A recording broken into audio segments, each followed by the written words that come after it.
स्वयं को धोखे में रख कर मात्र स्वयं को भ्रम ही देते हो, स्वयं भी छले जाते हो और मुझे तो छलने की चेष्टा का अपराध करते ही हो। हर कुछ समझने के लिए मुझ तक आओ। मन का अहंकार छोड़कर, अहंकार मन का अंधकार होता है जो तुम्हारी बुद्धि पर भी अधिकार कर लेता है, तुम्हारी दृष्टि पर भी, और तुम स्वयं को हर ओर से पूर्ण मान बैठते हो।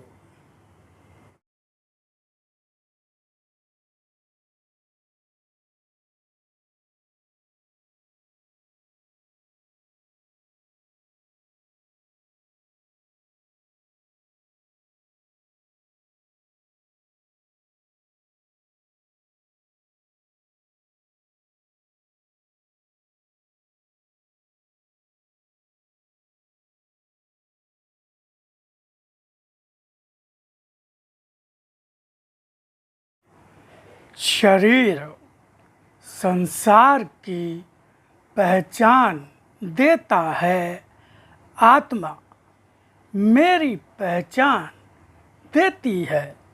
और अगर मुझे पहचानना है तो स्वयं में आत्मा की दृष्टि की तीक्ष्णता को पाना होगा।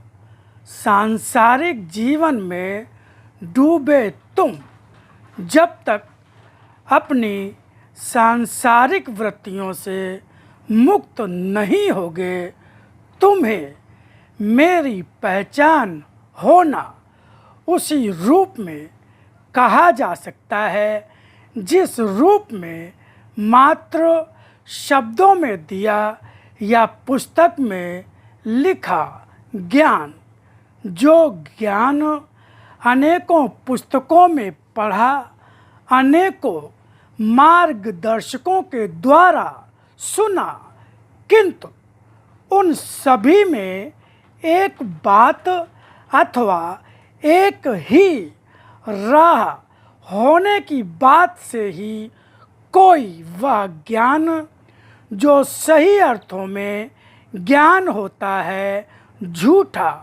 नहीं हो जाता। सत्य सत्य ही होता है, वह मेरा बताया हो अथवा अन्य किसी का। अंतर मेरे बताए ज्ञान अथवा मनुष्यों के दिए ज्ञान के बीच इतना ही रह गया कि वे उसके मूल तक न जाकर तुम्हें मात्र शब्दों तक ला पाए, जब तक उस ज्ञान का, उस शब्द का अर्थ गहरे जाकर न समझा। और यहाँ प्रश्न मात्र तो समझने का भी नहीं, जीवन में उतारने का भी है। जो मुझ पर भक्ति रखता, विश्वास रखता है, उसे मैंने जीवन में उतारने की बात भी कही है, किंतु क्या स्वयं में ही इतने पूर्ण हो पाए हो कि जीवन का हर कुछ समझ सको? और अगर समझ ही चुके हो फिर भी जीवन को जीना मुश्किल क्यों दिखाई दे रहा है? आत्मिक ज्ञान और बुद्धि द्वारा अर्जित ज्ञान में भी बहुत अंतर होता है। ज्ञान सत्य वही होता है जो अंतर से उपजता है। अंतर होता है आत्मा का ही वह रूप जो मात्र जीवनी शक्ति का ही रूप नहीं, विचारक शक्ति भी है।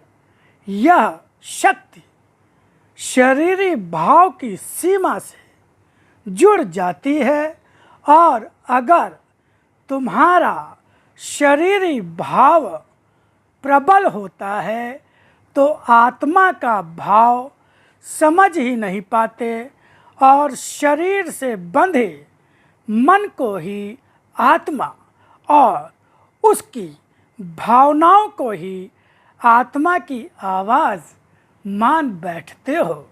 जीवन में जब आत्मा तक गहरे जाकर आत्मा की आवाज़ पा सको, आत्मा की आवाज़ भी जब तुम्हारे शरीर पर इतना अधिकार कर सके कि हर शरीरी भाव स्वयं ही भाग जाए, जाने या अनजाने, और आचरण स्वयं उसी आत्मा के आधार पर आधारित हो जाए।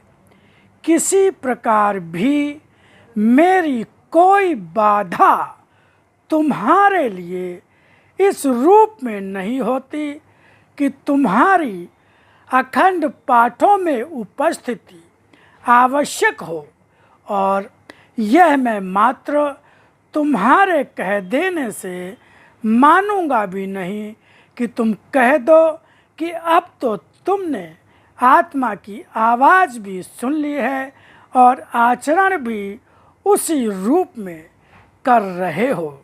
मैं यह उसी समय मानूंगा जब आत्मा की शक्ति जीवन में पा जाओगे।